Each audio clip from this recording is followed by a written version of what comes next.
Nah, jadi ya, jadi itu oke, ntar ya. Simpan dulu. Ini aja lah. Nah, jadi kalau kita lihat Pascal itu dia itu format filenya tuh namanya .pas gitu. Jadi kalau belum kita run atau kita compile gitu, dia cuma satu ininya, apanya itu? Filenya ya, cuma tes.pas ya. Tapi kalau misalnya udah di-compile, dia itu bakal jadi 3 kayak gini misalnya. Nah, tuh ada balik kata ada 3 tuh. Ada yang .pas, ada yang .o sama .exe. Kalau udah di-compile, kalau belum bakal cuma satu aja.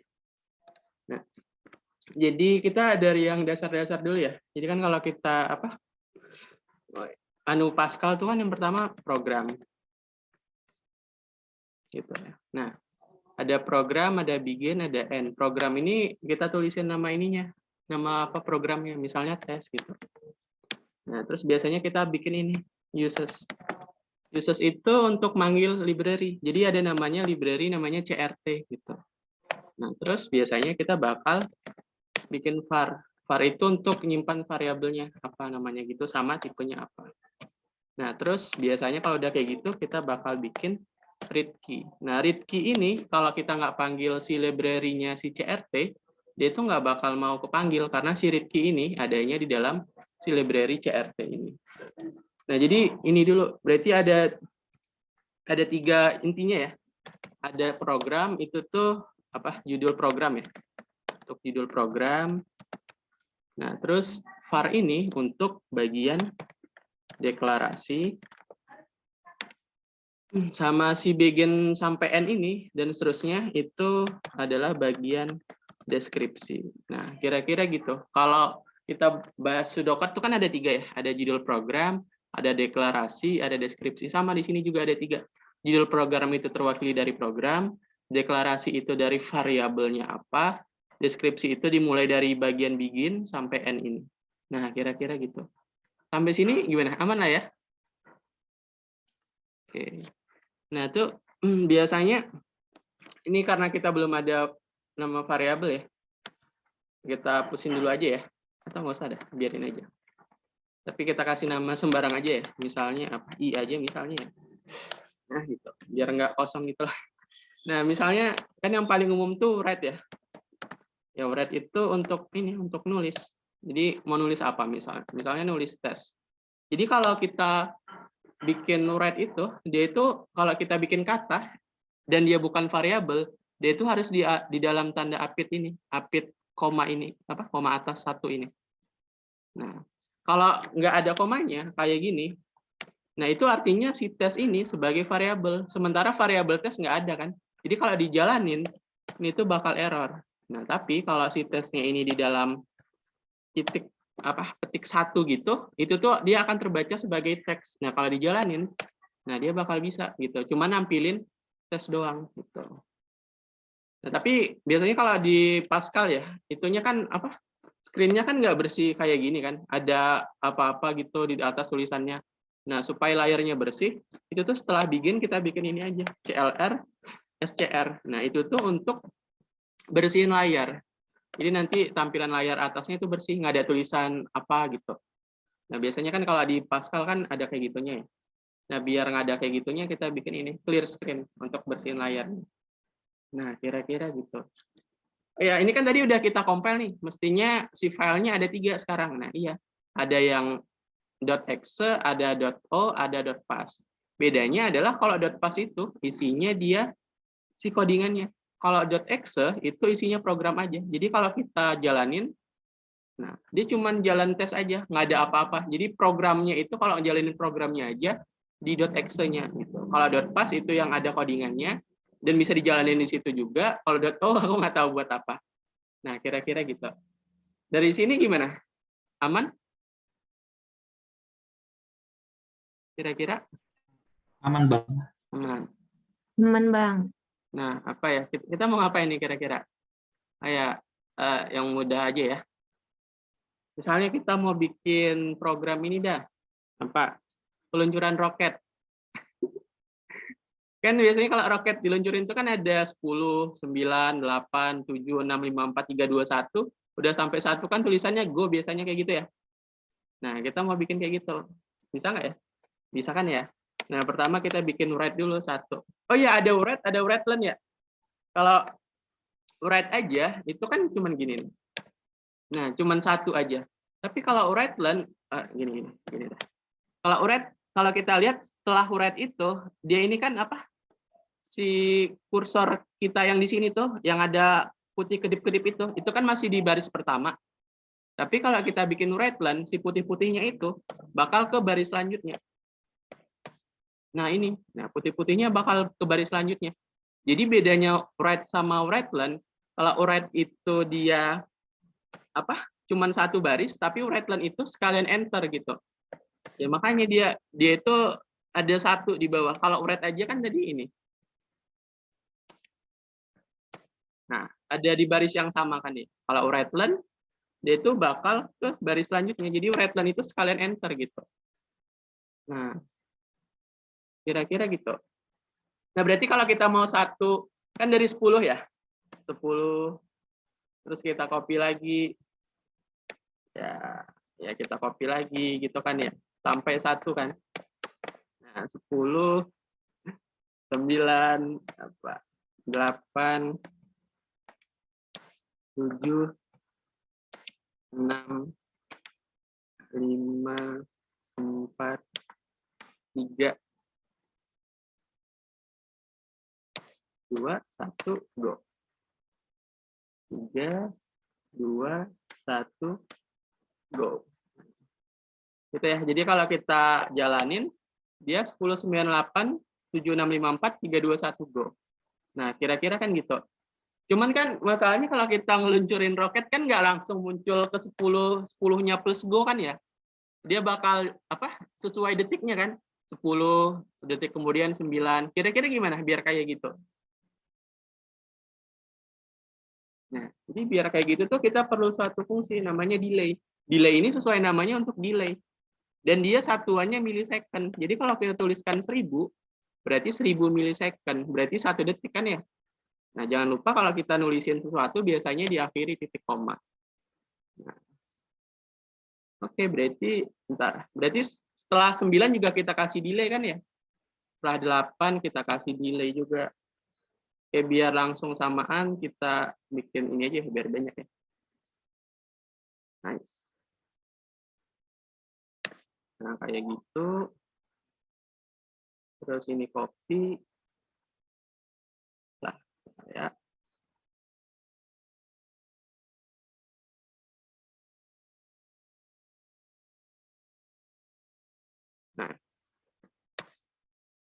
Nah, itu 10, 9, 8, 7, 6, 5, 4, 3, 2, 1, go. Nah, kira-kira gitu kan ya kalau udah kita kasih delay 1 detik.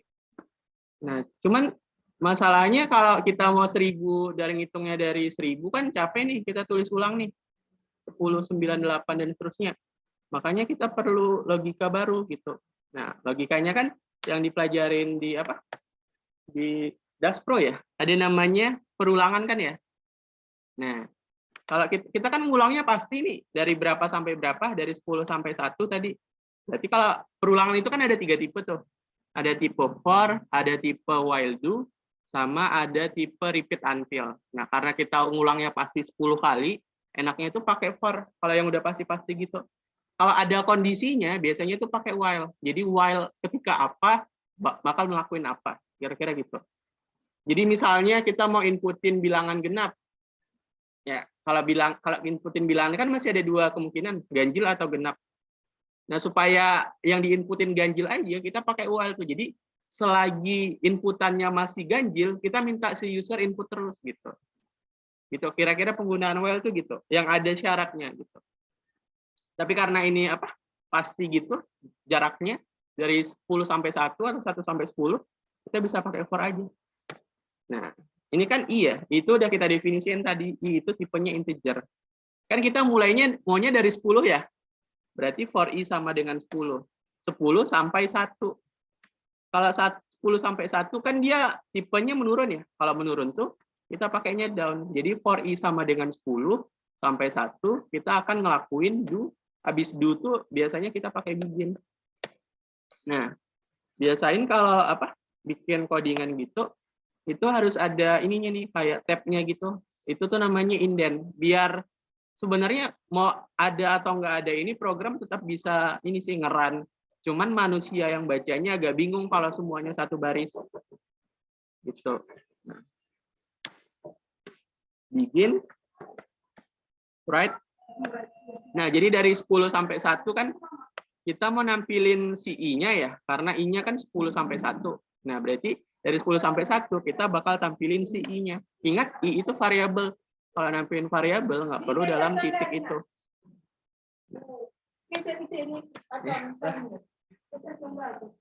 Bentar ya.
Oke, lanjut ya.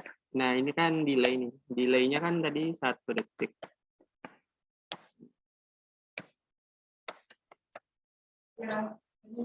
Udah nih, ini kan bakal jalan 10 sampai 1 ya, delay-nya 1 detik. Kalau dijalanin tuh gini, 10, 9, 8, 7, 6, 5, 4, 3, 2, 1. Nah, kira-kira gitu. Berarti kan yang 10 baris tadi kan bisa lebih sederhana ya dengan sekian baris ini. Gitu dah. Kira-kira gimana? Ada yang mau ditanyain dulu nggak?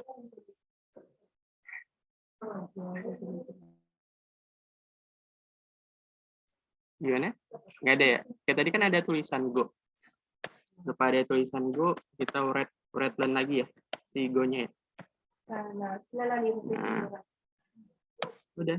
Tinggal dijalanin aja. 10, 9, 8, 7, 6, 5, 4, 3, 2, 1, go. Nah, kira-kira gitu. Gimana sampai sini? Aman? Aman nggak, Gus?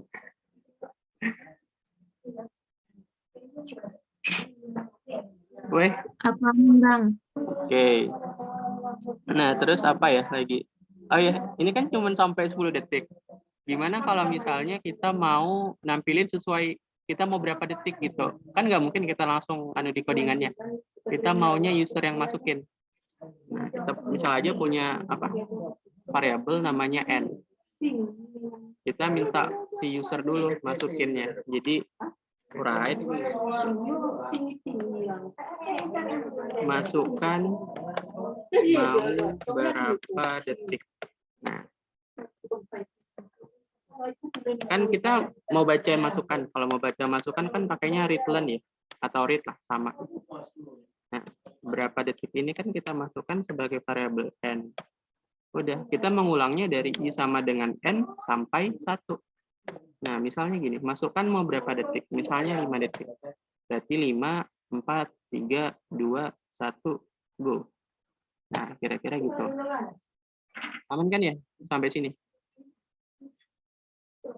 Bang. Aman. Nah, gimana caranya supaya habis go si programnya langsung berhenti?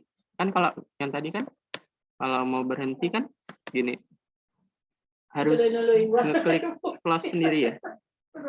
Nah, supaya dia nge-close-nya sendiri, kita tinggal bikin exit aja. Exit, gimana sih nulis exit? Exit, nah gini. Coba ya, 3 detik aja ya. 3, 2, 1. Nah, aku nggak ketik apa-apa, dia langsung berhenti gitu. Kira-kira sampai sini gimana? Aman? Iya, udah ingat.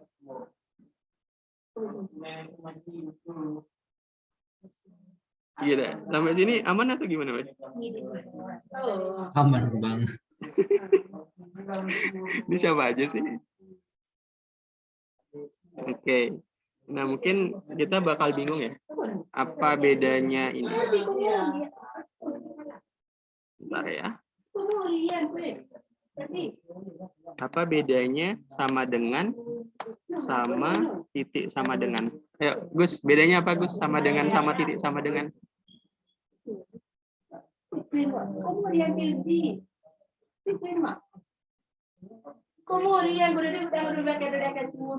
Ayo, Gus.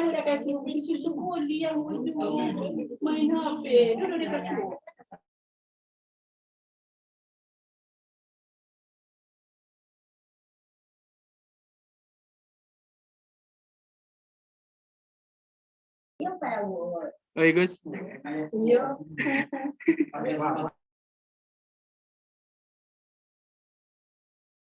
Atau Sania lah. Gimana nih Sania? Bedanya apa? Sama dengan, sama titik sama dengan. Waduh. Nggak tahu. Oke. Apalagi gede. Bedanya apa? Sama dengan, sama titik sama dengan. Kalau titik sama dengan itu, Bang, ribet sekali Bang. Kalau titik sama dengan itu kayaknya untuk apa namanya? Misalkan A titik sama dengan baru kita tulis sesuatu begitu. Gitu ya, Bang. Ya, jadi kurang lebih itu kalau titik sama dengan untuk mengisi nilai. Kalau sama dengan aja itu untuk ngecek persamaan. Nah, jadi beda ya, titik sama dengan untuk mengisi nilai, sama dengan untuk ngecek persamaan. Nah, kira-kira gitu. Penggunaannya gimana? Ya kayak tadi misalnya ini. Nah, ini kan titik sama dengan. Jadi kita ngisi i-nya itu senilai n, di mana n itu sesuai masukan user. Nah, gitu. Contoh yang sama dengan tuh misalnya gini.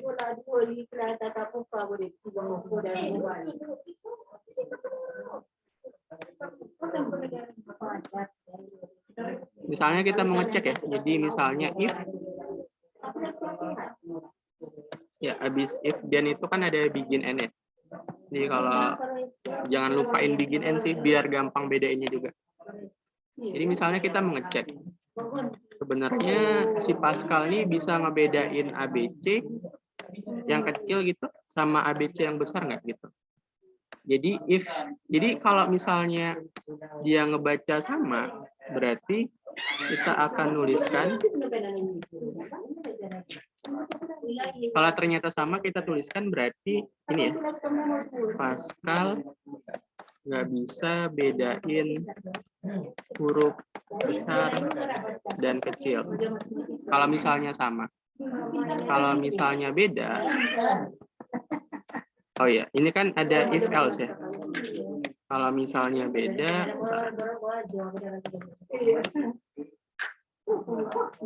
kalau misalnya beda, maka kita akan tuliskan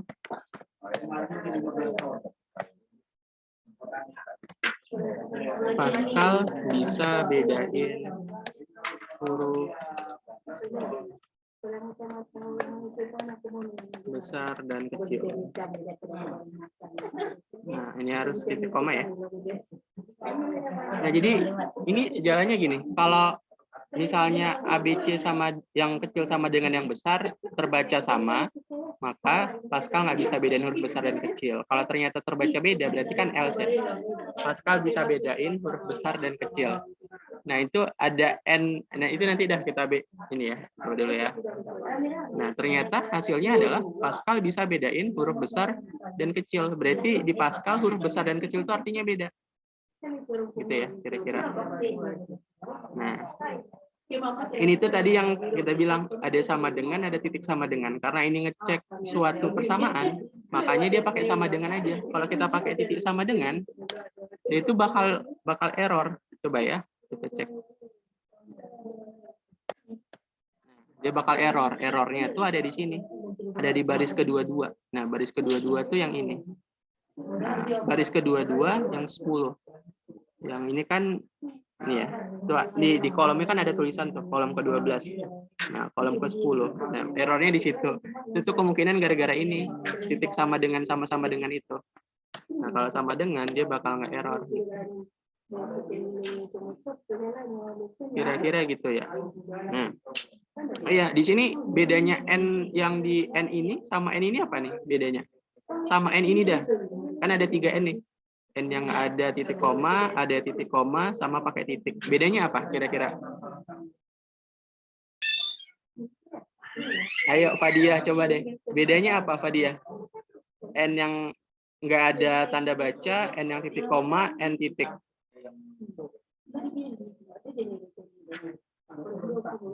Mungkin itu untuk berhentiin blok. Kalau yang N atas blok berhenti di blok pertama, terus yang kedua yang berhenti di blok kedua. Kalau N yang terakhir selesai programnya, Bang. Iya, benar. Nah, kalau N titik itu untuk program selesai gitu ya. Jadi kalau N yang ada tanda baca itu kan sebenarnya ada 2 kondisi, sama atau beda. Kalau sama kan kondisi pertama. Kan masih ada kondisi lainnya. Kalau masih ada kondisi lainnya, N-nya nggak perlu pakai tanda baca. Tapi kalau kondisinya udah selesai, kita pakai titik koma gitu. Nah, jadi kira-kira gitu. Nah, aman ya berarti sampai sini. Atau ada yang mau ditanyain dulu?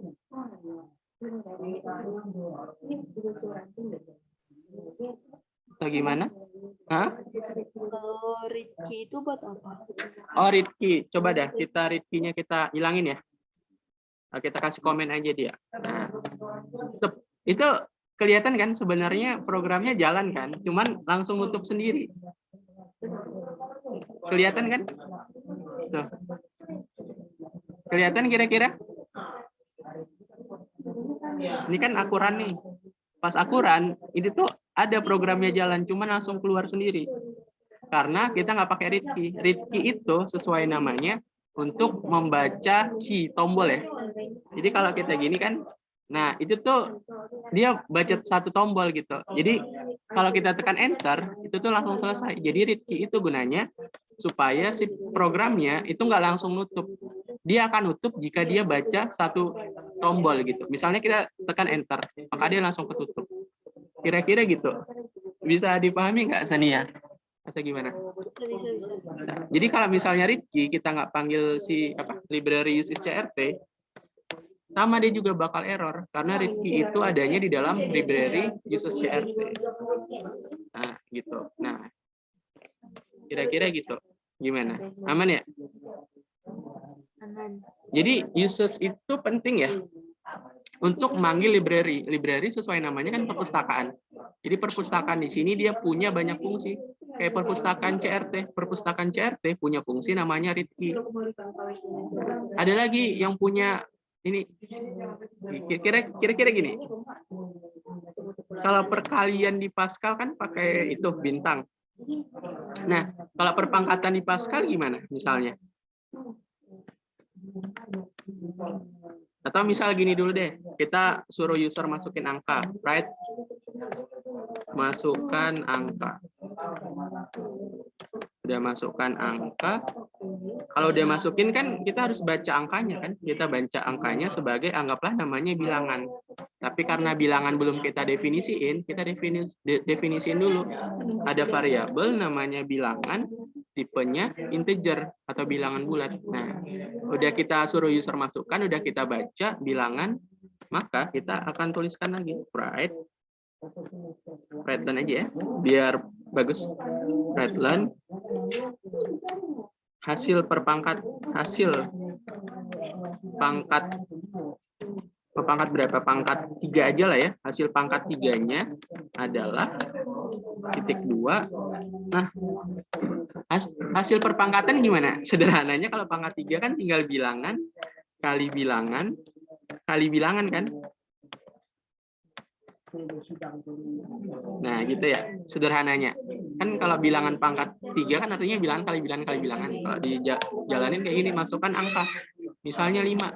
Hasil pangkat 3-nya adalah 125 karena 5 kali 5 kali 5. Cuman kan kita agak capek kalau nulisin kayak gini. Nah, supaya nggak capek, itu ada fungsi pangkat. Tapi fungsi pangkat itu cuman dimiliki sama library namanya math. Nah, jadi library math itu simpan fungsi namanya pangkat. Tapi kalau mau manggil pangkat, itu pakai bintang 2 kali. Misalnya bilangan pangkat 3, berarti bilangan bintangnya 2 kali, baru 3. Ini artinya bilangan pangkat 3. Kalau dijalanin, masukkan angka, misalnya 10. Bilangan pangkat 3-nya adalah 1000. Nah, kayak supaya ini lebih kelihatan aneh gitu. Kita gini dah. Nah, coba kita masukin 1000 ya. Kira-kira kalau 1000 pangkat 3 berapa? Semiliar ya? Oh ya, ini masih benar. Kita masukin yang lebih besar ya. Misalnya berapa? Nolnya lebih banyak misalnya. Nah, kelihatan hasilnya apa? Beda kan ya? Kira-kira nggak di mana salahnya? Itu karena masalah tipe data. Jadi gini, bentar ya. Data type Pascal.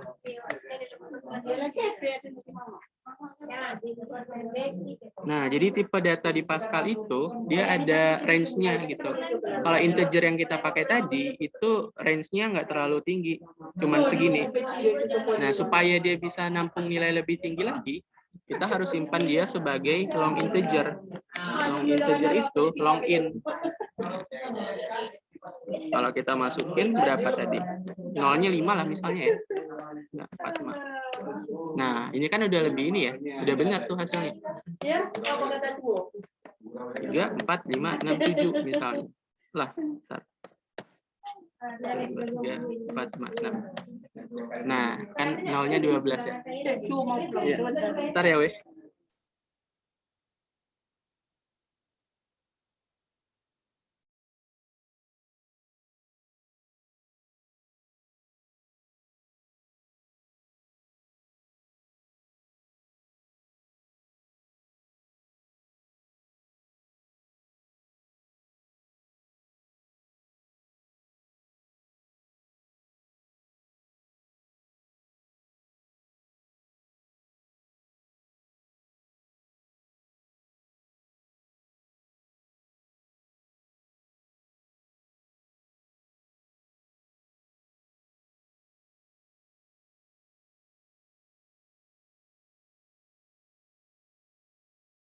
Oke, lanjut ya, weh.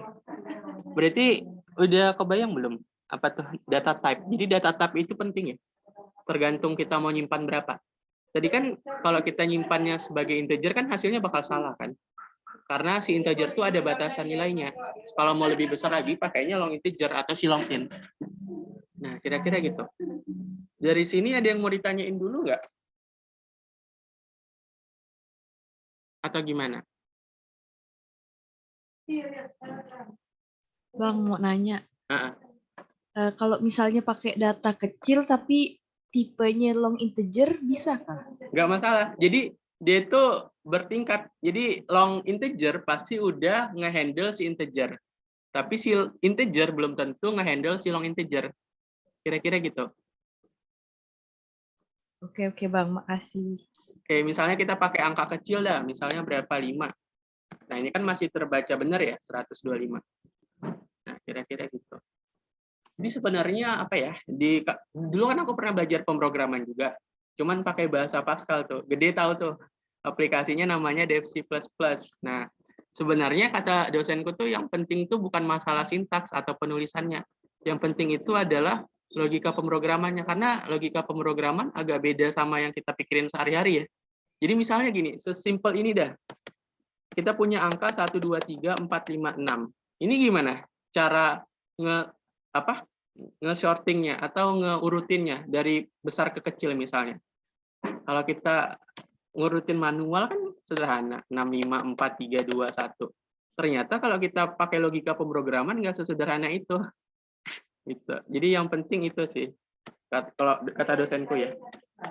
Nah, kira-kira gitu. Jadi sebenarnya nggak masalah sih kalau misalnya sintaksnya belum paham atau apa. Yang penting logika pemrogramannya dulu. Nah, misalnya kita bikin program lain deh, misalnya ya. Bikin apa misalnya? Oh iya, kalian pakai apa text editornya untuk apa atau aplikasinya dah? Pakai apa untuk ngetik programnya? Masih yang di kemarin itu, yang dikasih Bapak. Oh, yang Pascal yang biru-biru itu ya? Yang online juga.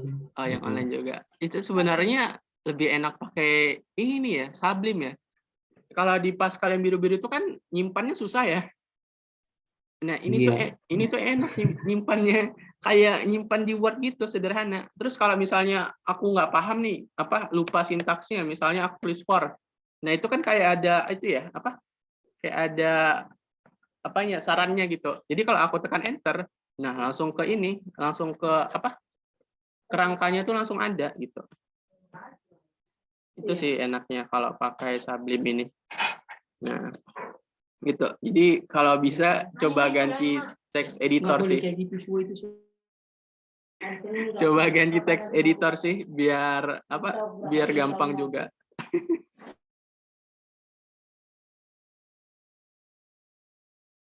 Nah, kita coba bikin bukan aplikasi, program ya. Program sederhana aja dah misalnya. Misalnya apa ya? Misalnya kita mau baca nilai dah. Misalnya gini, kita mau bikin program gini. Oke, biar ini ntar ya, aku ambil coret-coret.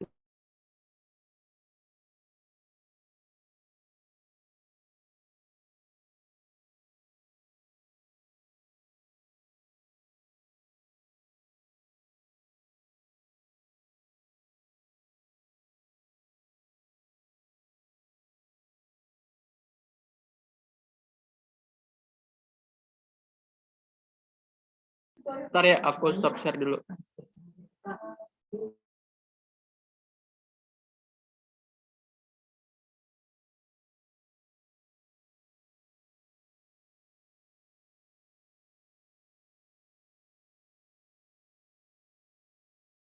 Udah kelihatan kan ya?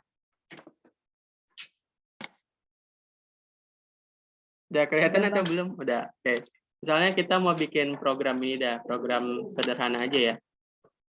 Misalnya gini. Misalnya pertama kita mau user masukkan berapa banyak data. Berapa banyak data. Udah kita mau dia berapa banyak data tuh kita anggaplah N ya. Jadi kalau user udah masukin N-nya berapa, si program bakal baca N-nya gitu. Bakal baca misalnya N-nya misalnya berapa? Misalnya 5. N-nya 5. Maka nanti yang akan jalan misalnya masukkan data pertama. Terus masukkan data kedua, 3, 4, dan 5. Berarti kan sekarang udah ada 5 data ya. Udah ada 5 data, terus kita mau 5 data ini mau dicari nilai minimumnya berapa, nilai maksimumnya berapa, sama rata-ratanya berapa. Itu. Biar pasti data ini, biar jelas ya, data ini adalah data nilai. Data nilai yang skalanya dari 0 sampai 100. Oke, kebayang ya kita mau bikin program apa. Jadi kita mau bikin program baca nilai dari 0 sampai 100, di mana user yang nentuin berapa banyak nilai yang mau dimasukin. Misalnya 5 nilai. Berarti nanti Masukkan nilai pertama, masukkan nilai kedua, nilai ketiga, nilai keempat, nilai kelima.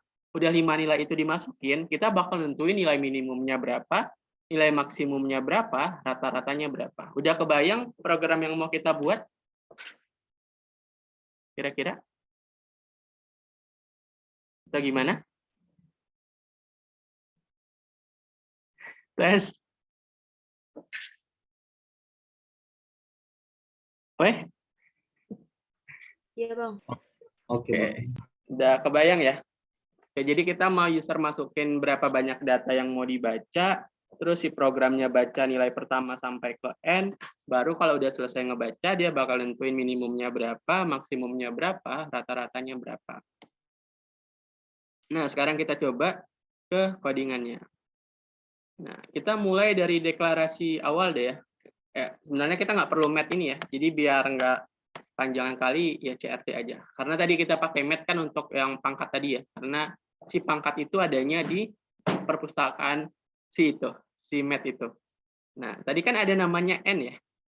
Ada namanya N, karena kita nggak mau panjang-panjang banget banyak datanya, ya udah integer aja tipenya. Nah, habis ada ya N dulu dah ya. Udah N. Nah, kita kan bakal minta si user masukin berapa banyak N-nya atau datanya atau nilainya dalam hal ini. Berarti write dulu. Aduh, enak ya.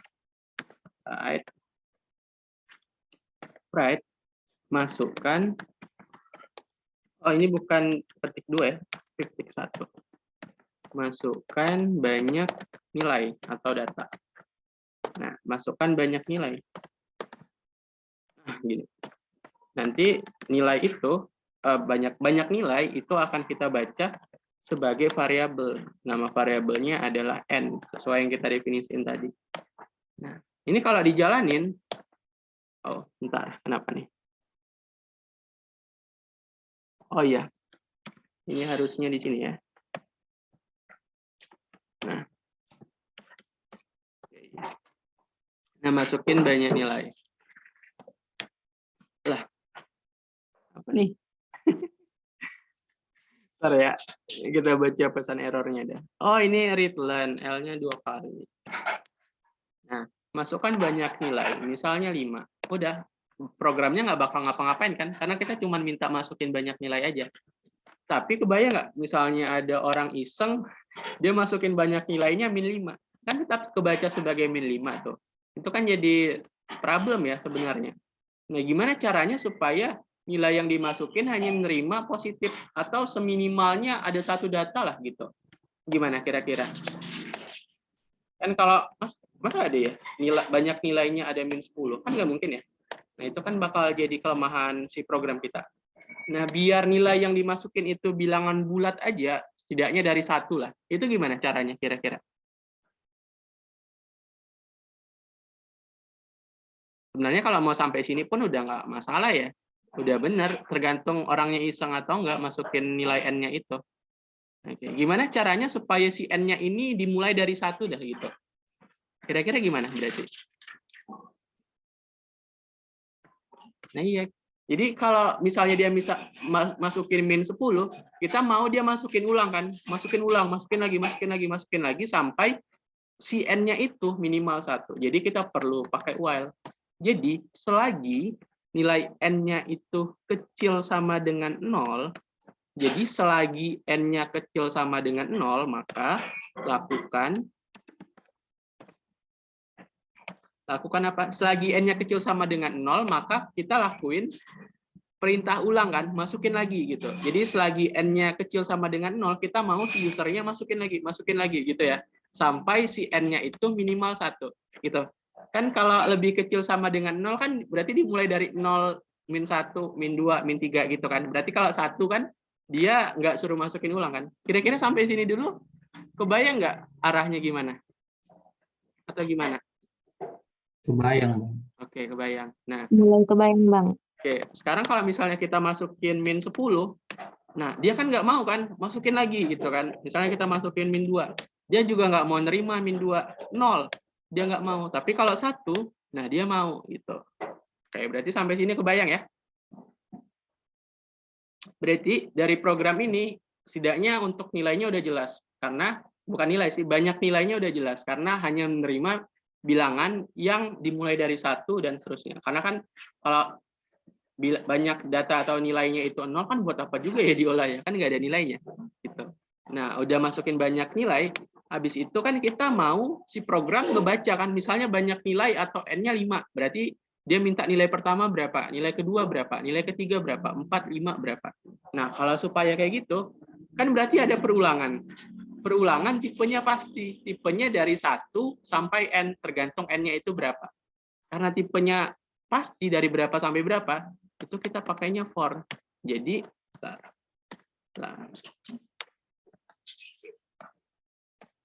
jadi dari i. Jadi kalau di Sublime ini biasanya untuk perulangannya tuh pakai i. Jadi i itu tuh apa ya istilahnya? Indeks lah untuk ngeindeks berapa kali perulangannya gitu. Jadi dari i sama dengan 1, kita kan mau dari i sama dengan 1 sampai n sesuai masukan dari usernya. Kita akan ngelakuin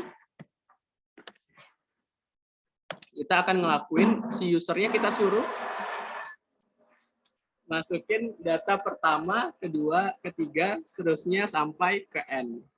Nah, maka readline masukkan data ke i kan, ke i. Ke i itu gini dah.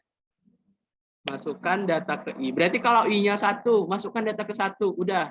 Terus i-nya sekarang 2, masukkan data ke 2, udah. Sekarang i-nya 3, masukkan data ke i. Masukkan data ke 3 sampai ke n. Kira-kira gitu. Nah, kalau kita jalanin, misalnya masukkan banyak nilai, 5. Oh. Nah, itu tuh kira-kira kenapa? Karena kita cuma nyuruh baca doang, kita cuma nulisin aja ya. Belum nyuruh baca ya. Kalau nyuruh baca kan pakai readline. Datanya mau kita baca sebagai apa? Kan tadi ada banyak nilai. Banyak nilai itu kan kita simbolin n. Kan misalnya banyak nilainya berapa? Misalnya 3. Nilai pertama misalnya 8. Nilai kedua misalnya 9. Nilai ketiga misalnya 10. Kan berarti ada 3 data kan. Nah, berarti atau nilai aja lah ya biar sama nih. Nah, nilai ke-1 bakal kita baca sebagai nilai. Nah, gini. Jadi kita butuh variabel baru namanya nilai untuk menyimpan nilai. Kalau n itu nyimpan banyaknya nilai, i itu untuk perulangan, nilai itu untuk nyimpan nilai. Ini arahnya gini, misalnya masukkan banyak nilai 3. Masukkan nilai ke 1. Itu kita nulisinnya jadi di bawah ya. Kalau di bawah kan kurang bagus. Supaya di atas readline-nya kita hapus aja. Kita pakai write. Nah, gitu. Masukkan nilai ke 1, biar bagus lagi kita kasih inilah titik 2 gitu biar kesannya bagus sedikit. Nah, masukkan banyak nilai, misalnya 3. Masukkan nilai ke 1, misalnya tadi 0 sampai 100 ya. Misalnya berapa? 20, terus 30, terus 40. Nah, berarti kan dia masukkan nilai 1, 2 dan 3. Kalau kita enter, udah. Kan cuman n-nya cuma 3 kan? Maka masukkan nilai ke 1, nilai kedua, nilai ketiga. Nah, kira-kira gitu. Sampai sini dulu gimana? Ada yang mau ditanyain dari codingan ini? Atau gimana? Tadi batasnya sampai 100 ya, Bang? Apanya? Batasnya tadi N-nya. Nilai N. Nilai N itu tergantung usernya mau berapa. Cuman nilainya itu dari 0 sampai 100. Nggak dibatasi lagi ke lebih dari 100 ya, Bang? Iya, mau kita batasin ini. Iya. Oke deh, Bang. Oke. Nah, gimana caranya supaya iya kan gini, kembali lagi kalau usernya iseng kan. Misalnya kita masukin banyak nilainya 3. Misalnya masukkan nilai pertama. Padahal kan kita udah definisiin nilai itu dari 0 sampai 100. Kalau dia masukin min 20 kan tetap kebaca sebagai min 20. Nah, gimana caranya supaya dia ngebaca dari 0 sampai 100 aja atau dia maunya nerima 0 sampai 100 aja. Nah, sama, kita pakai perulangan lagi. Perulangannya tipenya adalah while. Jadi, selagi nilai, kan kita maunya nilainya 0 sampai 100 kan. Berarti di luar itu berapa? Di luar 0 sampai 100. Ya berarti kurang dari 0. Jadi, selagi nilainya kurang dari 0, maka lakukan apa? Minta masukin ulang gitu. Nah, bentar ya. Pencet. Jadi selagi nilainya kurang dari 0 atau bukan yang kita pengen gitu, karena kita pengennya 0 sampai 100, maka dia disuruh masukin ulang sampai syaratnya terpenuhi 0 sampai 100. Jadi kalau dijalanin kira-kira gini, masukkan banyak nilai 3. Masukkan nilai pertama, misalnya min 20. Nah, dia nggak mau nerima min 20, dia suruh masukin ulang nilai ke 1. Misalnya berapa? Min 50. Dia nggak mau. Sampai misalnya di kondisi yang mau, misalnya 0. Oh, dia mau 0, karena kan nilainya kan 0 sampai 100. Nah, misalnya berapa lagi? Oh iya, itu kan masih kecil dari 0 ya. Kalau misalnya besar dari 0, misalnya 100, 101, dia masih nerima kan? Ya kan? Nah, supaya dia nilainya itu, supaya dia keterimanya 0 sampai 100 aja gimana? Kalau ini kan masih ini ya. Iya, benar. Kita pakai perulangan lagi. Bukan perulangan, kita tambahin syaratnya. Kalau tambahin syarat itu ada 2 pilihan. Bukan 2 pilihan sih, ada banyak ya. Ada and, ada or, ada sor, ada apalah gitu. Jadi kalau pakai ini kita pakainya or. Or nilai lebih besar dari 100. Tapi kalau dua kondisi ini kita harus pakai tanda kurung. Nah, kenapa pakai or? Karena gini, kalau while itu gimana ya? Kita tulis di sini dah. While itu, jadi while itu akan berjalan ketika pernyataan bernilai benar. Nah, jadi ini.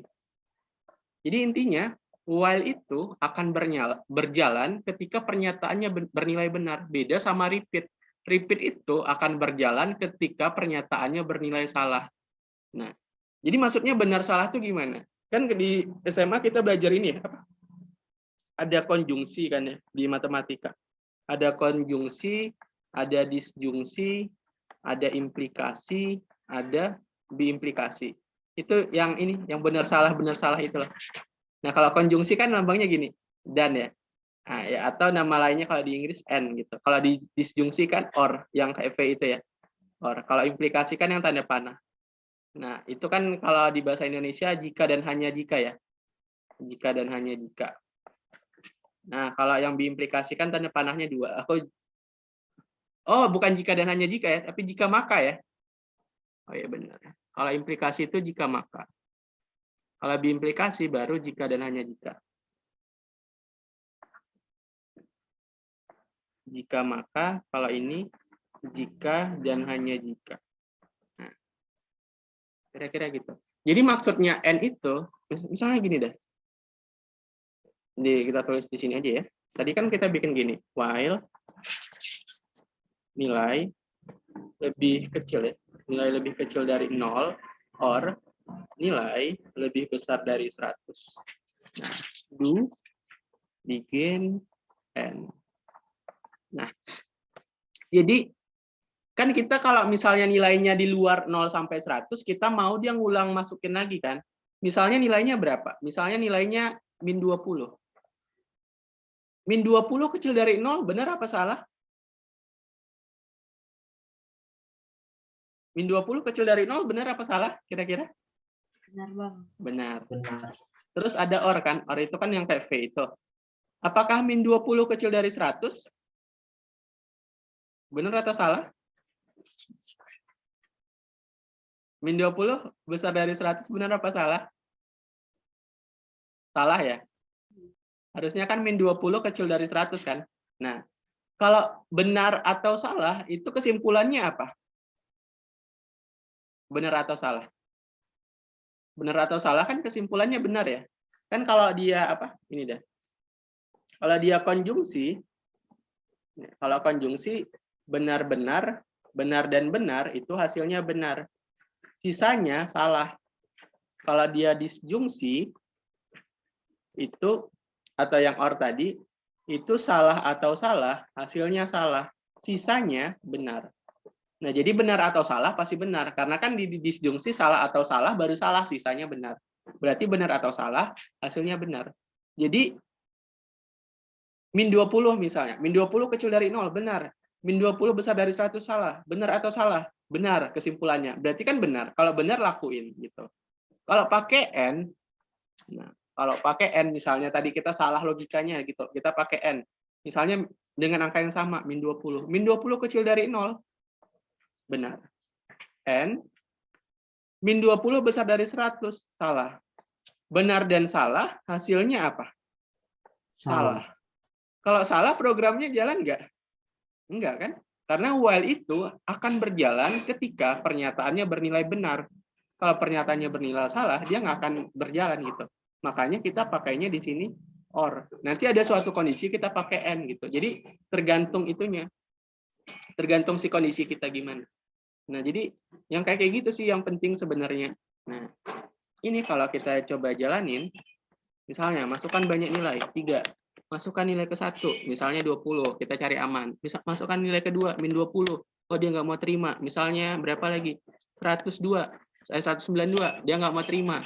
Nah, kita cari aman, 30. Oke, dia mau. Sekarang berapa misalnya? 0. 0 kan masih diterima ya. Oke. Udah berarti nanti nilai ke satunya ya 20, nilai keduanya ya 30, nilai ketiganya 0. Tapi sebenarnya gini. Nah, sebelum ke situ, kita bahas ini dulu. Apa? Mana tadi? Lah, mana pensil? Kan di apa? Ada namanya kan variabel ya. Bentar, mana ini kursornya? Ini. Kan ada namanya variabel. Variabel itu artinya apa?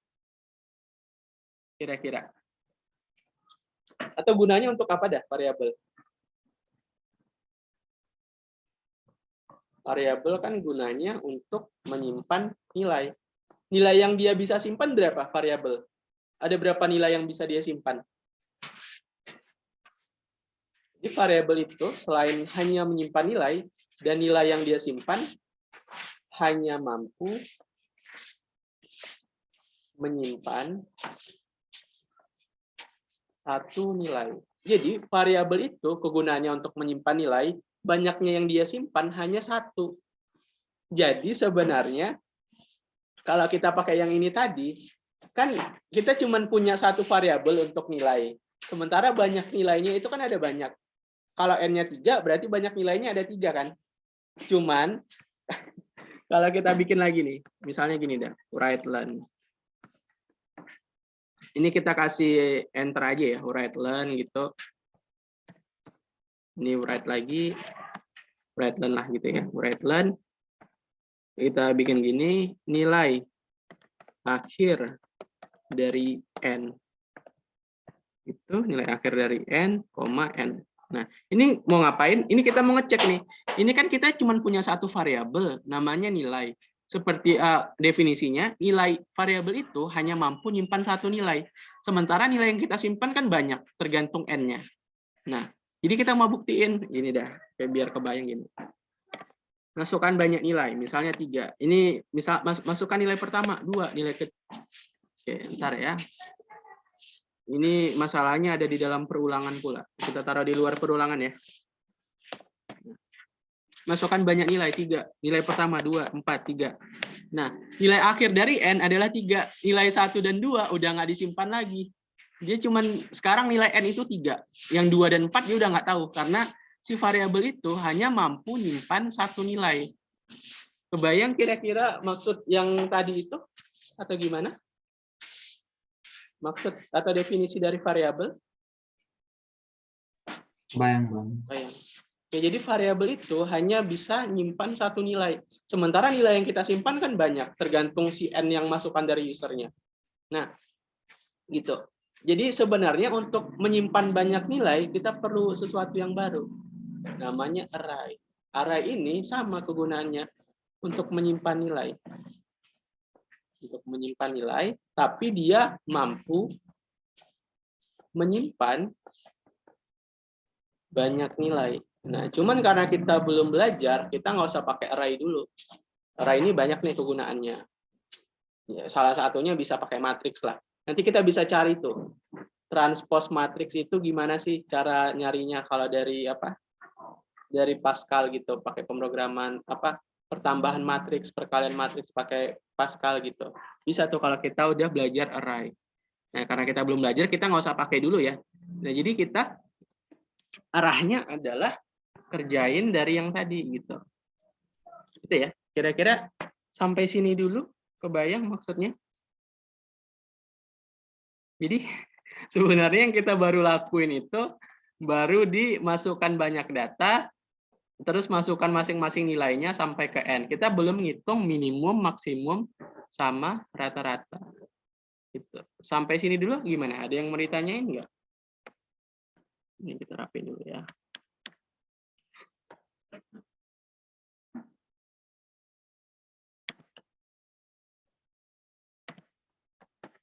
Ini hapus saja ya, karena nggak perlu.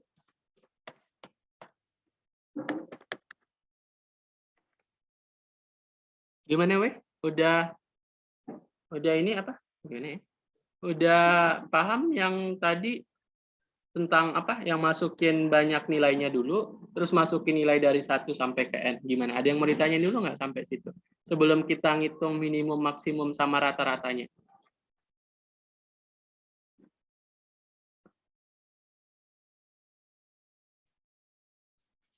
Nggak ada ya? Berarti aman ya? Tes. Aman, Bang. Aman, oke. Nah, sekarang kita coba dah. Kita ngitung minimum ya. Karena tadi kita nggak bisa pakai array, berarti kita memaksimalinya di perulangannya. Nah, sekarang gini dah. Gimana cara ngitung maksimum? Cara ngitung, dan maksimum dah, minimum dulu. Gimana cara ngitung minimum?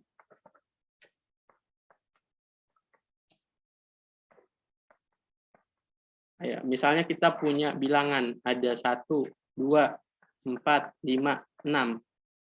Jangan banyak-banyak dah. 1, 4, 3 dah.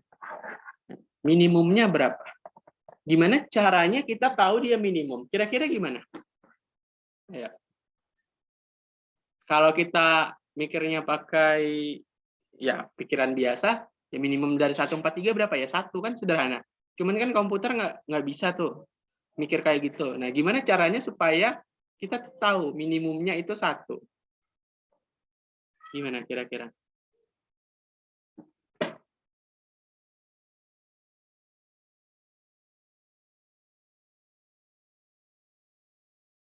Ya, Gus. Gus, masih ada nggak, Gus? Gus? Oh, kayaknya bagus nggak ada deh. Ayo, gimana? Oh ya, Bang. Apa, Bang? Lagi di luar, Gus? Iya. lanjut. Iya. Sorry, Bang. Oke, aman. Pakai lebih besar, lebih kecil itu kayaknya, Bang. Benar, weh, benar. Jadi supaya kita tahu nilai minimumnya, kita bikin variabel baru. Namanya anggaplah minimum ya. Tipenya integer aja lah. Karena kan data nilai tadi kan kita bikin integer. Nah, nilai minimumnya itu kita isi dulu sama nilai terbesarnya. Biar, karena kita pakai Pascal ya, bikin gini aja ya, titik sama dengan ya. Jadi biar enak, minimumnya kita isi dengan nilai terbesar. Kan nilai kita kan dari 0 sampai 100. Berarti paling besar 100. Jadi kita isi dulu nilai minimumnya adalah 100. Kenapa gitu? Karena kita gini nanti. Nanti kita pakai ini, percabangan yang if. Jadi jika nilai minimumnya jangan. Ini kan 143 kan kita simpan sebagai nilai ya tadi ya. Nah, jadi jika nilai lebih kecil dari minimum, maka kita lakukan apa kalau nilainya lebih kecil dari minimum? Maka nilai minimumnya akan kita ganti dengan si nilai. Kebayang nggak kira-kira alurnya dari sini? Jadi supaya kita dapat nilai minimumnya, kita bikin variabel baru, namanya minimum atau min lah gitu ya. Min tipenya integer. Jadi nilai minimum itu atau min itu kita isikan dengan nilai terbesar yaitu 100. Nanti kita ngecek apakah nilai yang kita punya itu lebih kecil dari minimum. Jika iya, maka kita akan kita ganti nilai si minimumnya menjadi nilai. Jadi misalnya gini, misalnya kita cek dari 1. Ini berarti pertama kan nilainya adalah 1, itu si minimumnya adalah 100. Nah, kita cek apakah 1 kecil dari 100? Iya. Karena iya, maka sekarang nilai minimumnya akan kita isi dengan nilai, di mana 1. Kebayang ya, kira-kira ya? Berarti sekarang nilai min yang baru adalah 1. Nah, sekarang ketika datanya adalah 4 atau nilainya adalah 4, kan si minimumnya tetap 1 ya, karena kan udah kita ganti tadi. Nah, kita cek apakah 4 kecil dari 1? Kan enggak, karena enggak kita ganti kan. Nah, gitu. Berarti nilai minimumnya masih 1. Sekarang ketika nilainya 3. Ketika nilainya 3, apakah 3 kecil dari 1? Kan enggak, maka nilai minimumnya enggak kita ganti. Kira-kira arahnya kebayang enggak? Atau gimana? Bayang sih, Bang. Bayang. Oke, berarti kira-kira kita bikin gini ya. Nah, di sini ya. Ini masih di dalam perulangan ya. Karena kita belum, sebenarnya bisa pakai array. Cuman karena kita belum belajar, ya kita manfaatinnya pakai perulangan tadi. Jadi kita bikin ya di sini. Jika nilai kecil dari minimum, karena minimum belum kita definisiin dulu di awal. Ada variabel namanya minimum, tipenya integer. Jadi kita juga belum kasih nilai minimum ya. Minimumnya kita isi dengan nilai paling maksimum. Ya kayak gitulah logikanya. Minimumnya kita isi dengan 100. Karena nilai kita kan hanya boleh menerima 0 sampai 100. Berarti maksimumnya 100. Jadi jika nilai lebih kecil dari minimum, maka kita lakukan ini. Si minimum akan kita isi dengan nilai. Oke, berarti jelas ya? Nah, gitu. Jadi, selagi nilainya lebih kecil dari minimum, maka minimumnya akan kita isi dengan nilai. Karena kita mau tahu nilai minimumnya berapa, ya kita bikin di sini. Write learn. Ya, karena ada kata-katanya gitu, biar bagus lah. Gitu ya. Nilai minimum, titik 2, kita panggil variabelnya. Tadi variabelnya namanya min. Nah, gitu. Kalau kita run sekarang, masukkan banyak nilai. Sederhana aja ya, misalnya 5. Nilai pertama 5, 3, 2, misalnya 1. Ini 9, nah, misalnya gitu. Nah, nilai minimum adalah 1. Nah, dari 5, 3, 2, 1, 9, nilai minimumnya kan 1 ya. Nah, kira-kira gitu. Kebayang sampai sini untuk nilai minimum? Atau gimana? Terus Sania udah paham atau belum atau gimana? Tentang mencari nilai minimum?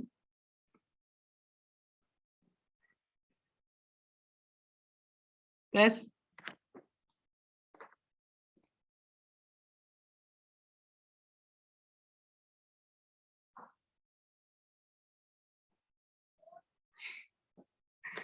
Udah nggak ada ya orangnya?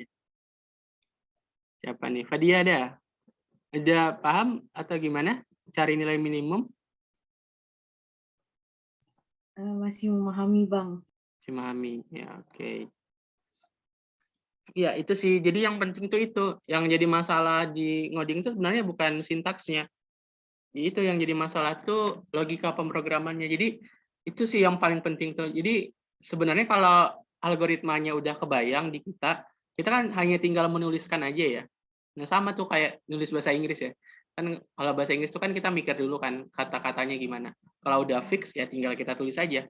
Cuman kalau kita belum fix tulisannya gimana, kita tulis di kertas, kan cuman bakal jadi coret-coretan aja ya. Tip X, coret, tip X, tulis, tip X gitu ya. Nah, jadi yang penting tuh itunya dulu gitu. Nah, kalau kata Pak Anang ya, supaya logika pemrogramannya kita agak bertambah gitu, setiap minggunya banyakin coba-coba nulis gitu. Jadi gitu ya. Jadi kalau mau cari minimum itu, pertama isi dulu nilai minimumnya sama yang paling besar. Dalam hal ini 100. Nah, terus kita cek apakah nilai yang kita punya kecil dari minimum. Jika iya, maka tuliskan nilai minimumnya itu sebagai nilai yang kita punya. Nah, itu untuk cari minimum.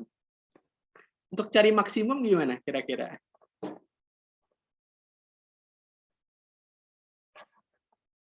Kan logikanya sama ya.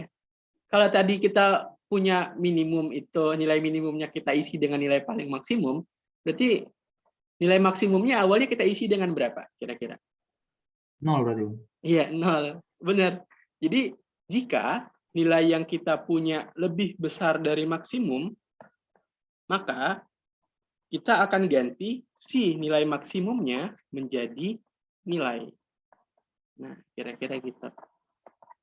Nah, semisal gini dah. Ini kita punya tadi 143. Kan awalnya kita punya variabel namanya nilai, itu isinya angka 1. Terus kita punya variabel namanya maksimum, isinya angka 0. Terus kita baca, jika 1 lebih besar dari 0. Apakah 1 besar dari 0? Iya. Karena iya, maka nilai maksimumnya akan diisi dengan nilai, di mana nilainya adalah 1. Nah, sekarang kita cek lagi untuk yang keempat. Untuk nilai sama dengan 4. Kalau nilainya adalah 4, kita cek. Nilainya kan tadi 4. Nilai maksimumnya sesuai pembacaan terakhir adalah 1. Kita cek. Apakah 4 lebih besar dari 1? Kan iya. Karena iya, maka nilai maksimumnya akan kita isikan dengan nilai, di mana nilainya ini adalah 4. Nah, sekarang untuk nilainya adalah 3. Kalau nilainya adalah 3, dan tadi sesuai pembacaan terakhir, nilai maksimum adalah 4. Karena variabel hanya mampu nyimpan satu nilai ya. Makanya dia sesuai pembacaan terakhir. Nah, kita cek. Apakah 3 besar dari 4? Kan enggak. Karena enggak, maka maksimumnya tetap enggak kita ganti. Nah, berarti dari pembacaan ini kita akan dapatkan maksimum itu nilainya adalah 4. Nah, kira-kira gitu arahnya. Berarti kan codingannya sama nih. Kita tinggal copy saja.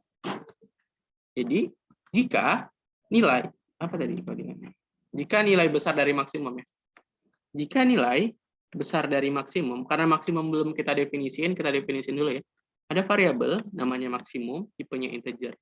Dan nilai maksimum itu awalnya kita isikan dengan si nilai paling minimumnya, yaitu 0. Jadi, jika nilai lebih besar dari maksimum, maka nilai maksimumnya akan kita isi dengan nilai. Biar kita tampilin nilai maksimumnya, kita tulis di sini. Nilai maksimum itu adalah max. Ya, max ya tadi. Nah, supaya bagusan dikit, ini kita kasih enter ya. Kalau mau ngasih enter itu write-len kosong aja gini.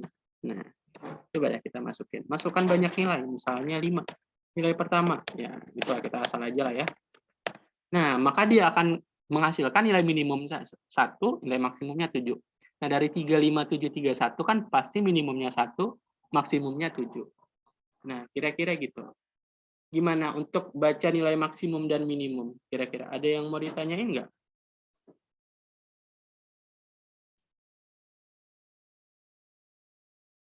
Gimana? Eri ada yang mau ditanyain nggak? Enggak, Bang. Aman, Bisa. aman berarti? Aman, insya Allah. Oke, mantap. Nah, itu untuk baca minimum sama maksimum. Gimana kalau misalnya kita mau cari rata-rata? Nah, rata-rata gimana?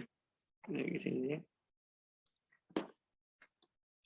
Nah, seperti yang kita tahu, rata-rata itu kan adalah jumlah seluruh nilai atau ya jumlah nilai aja lah ya.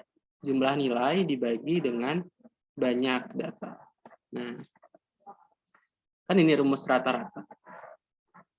Kan kita tahu nih, banyak datanya kan kita udah tahu dari variabel n itu. Sementara jumlah nilainya, gimana cara ngitung jumlah nilai? Nilainya kan kita simpan sebagai variabel nilai. Kalau nilainya ada 3, berarti cara ngitung jumlahnya adalah nilai 1 tambah nilai 2 tambah nilai 3. Karena kita cuma nyimpan nilai sebagai satu variabel namanya nilai, kan mustahil kan kita nyimpan 3 nilai dalam satu variabel. Karena satu variabel hanya mampu nyimpan satu nilai. Nah, makanya kita pakai perulangan. Yang ini for i sama dengan 1 to n. Nah, jadi caranya supaya kita ngitung jumlahnya, kita perlu variabel baru. Nama variabelnya adalah jumlah, tipenya integer. Nah, jadi, pertama kita isi dulu jumlahnya sebagai 0. Kenapa 0? Ya kan karena kalau 0 itu kan nggak pengaruh apa-apa ya. mau ditambah, mau dikurang, kan nggak pengaruh. Karena kan kita bicara jumlah. Kalau kita bicara jumlah kan berarti ditambah. 0 ditambah berapapun kan nggak pengaruh kan. Nah, kira-kira gitu.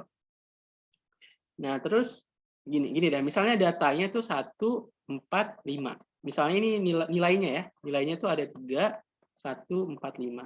Ya gitulah. Maksudnya nilai pertamanya 1, nilai keduanya 4, nilai ketiganya 5. Nah, maka kita akan lakuin ini. Karena dia di dalam perulangan ya.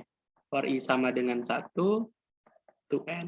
Nah, kita akan isikan jumlah adalah jumlah ditambah nilai. Nah, maksudnya gimana dari sini? Ini kan kalau secara matematis kan aneh ya. Jumlah adalah jumlah tambah nilai. Jumlah sama jumlah coret, tinggal 0 sama dengan nilai. Kan aneh ya? Nah, tapi kalau di pemrograman enggak. Nah, coba deh. Pertama, untuk pembacaan pertama ya, berarti jumlah akan diisikan sebagai jumlah. Jumlah itu kan awalnya 0. Berarti 0 ditambah nilai. Nilai pertama itu adalah 1. Berarti sekarang nilai jumlah adalah 1. Nah, sekarang di pembacaan kedua, jumlah akan diisikan sebagai jumlah. Jumlah yang sekarang yang paling baru adalah 1. Ditambah nilai. Nilai yang kedua adalah 4. Berarti sekarang nilai jumlah adalah 5. Sekarang pembacaan terakhir atau ketiga, jumlah akan diisikan jumlah yang terakhir, pembacaan terakhir adalah 5, ditambah nilai terakhir adalah 5. Berarti adalah 10. Berarti untuk jumlahin 1, 4, dan 5 dengan menggunakan satu variabel, itu kita bisa pakai perulangan di mana jumlah adalah jumlah tambah n. Karena 1 tambah 4 tambah 5 kan 10 ya. Nah, kira-kira gitu. Berarti untuk menghitung jumlahnya, kita bisa masukin ke sini. Jumlah, karena kita belum ini ya, belum definisiin variabel jumlah, kita definisiin dulu.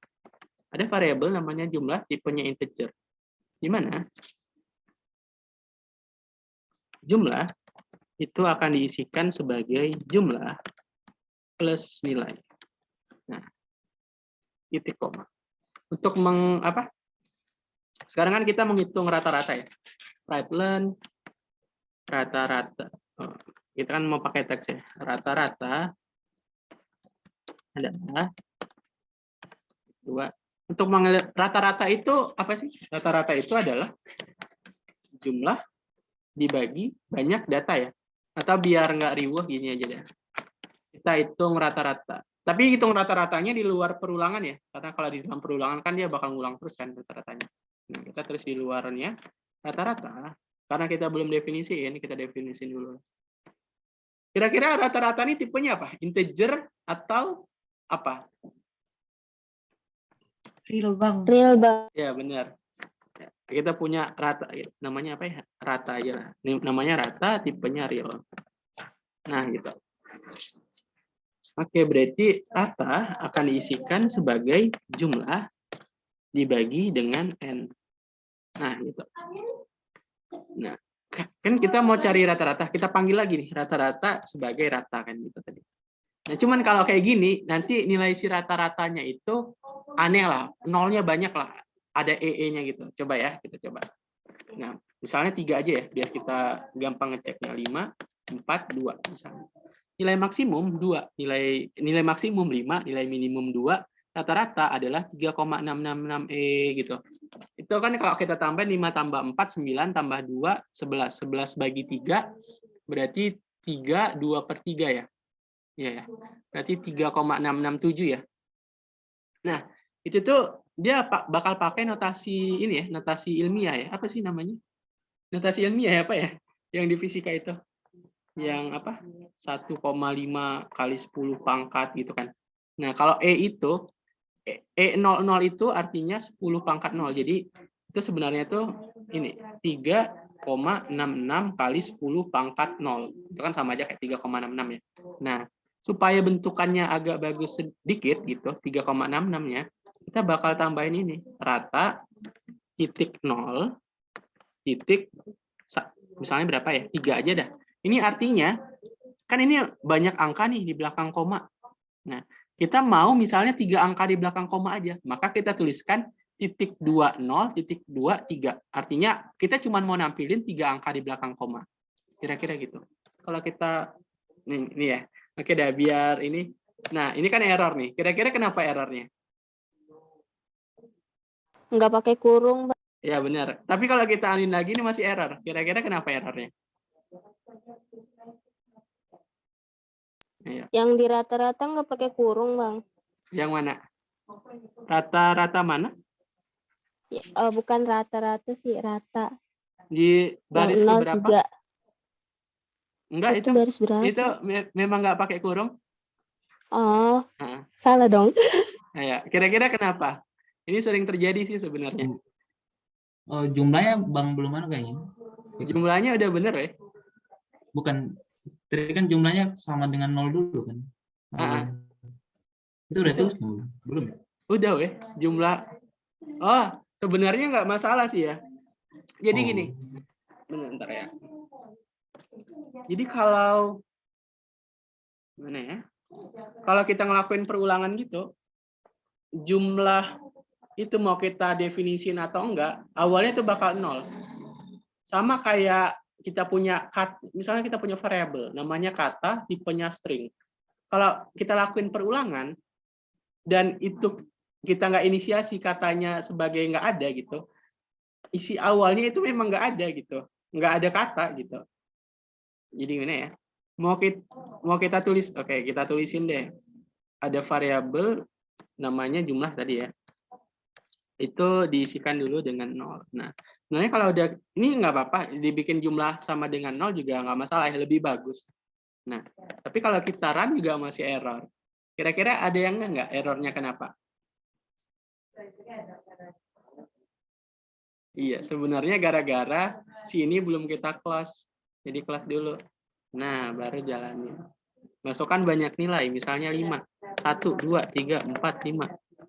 Nah, minimumnya adalah 5, maksimumnya 3, rata-ratanya 5 tambah 4, berapa sih? 9. Tambah 3, 12. Tambah 2, 14. Tambah 1, 15. 15 bagi 5, 3. Nah, kira-kira gitu. Aku sering ini juga sih, sering bingung juga sih. Kadang udah kayak gini ya, udah di run. Kayak udah bener, ternyata error. Ya, rupanya lupa untuk di close. Itu sering kejadian sih. Nah, gitu. Kira-kira gimana? Dari minimum, maksimum, sama rata-rata. Ada yang mau ditanyain?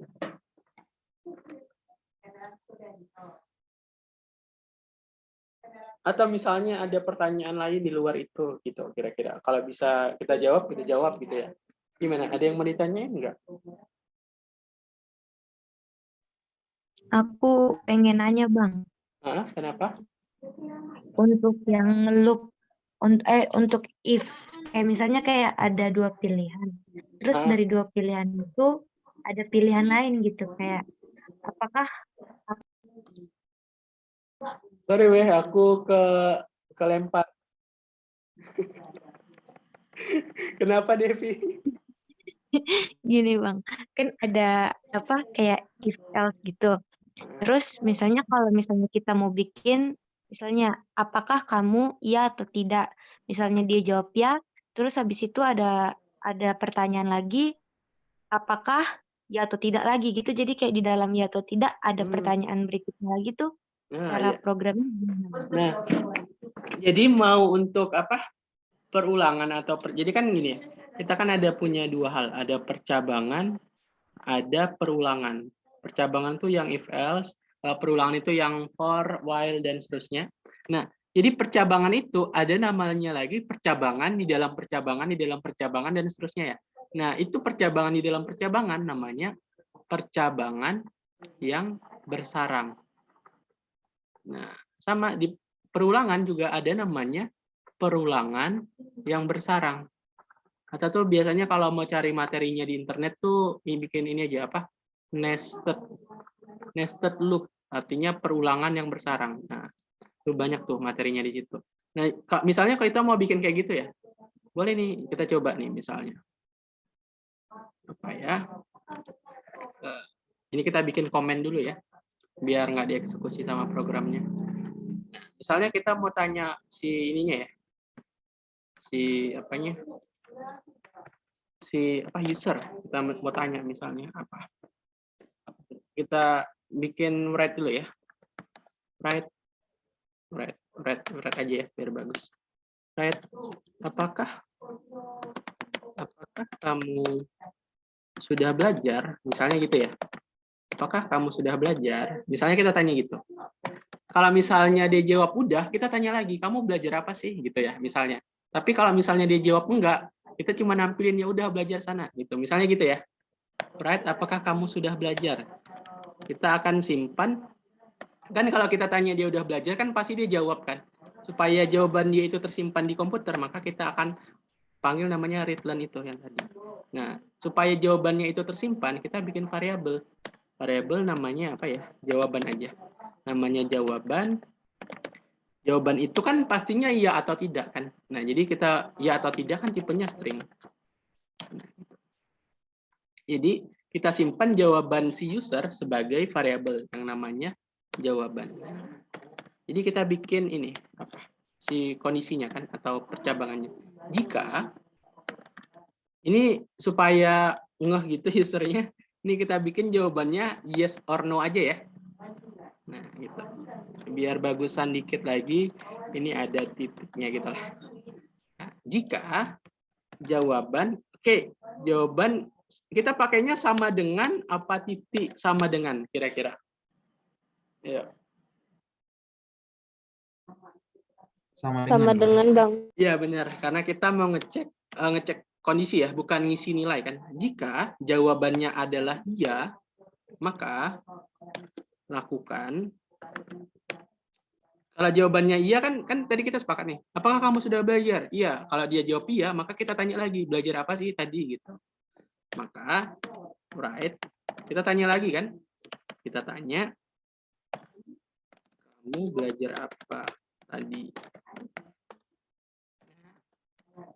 Dia belajar apa tadi itu? Nah, kita simpan aja jawabannya sebagai belajar gitu ya.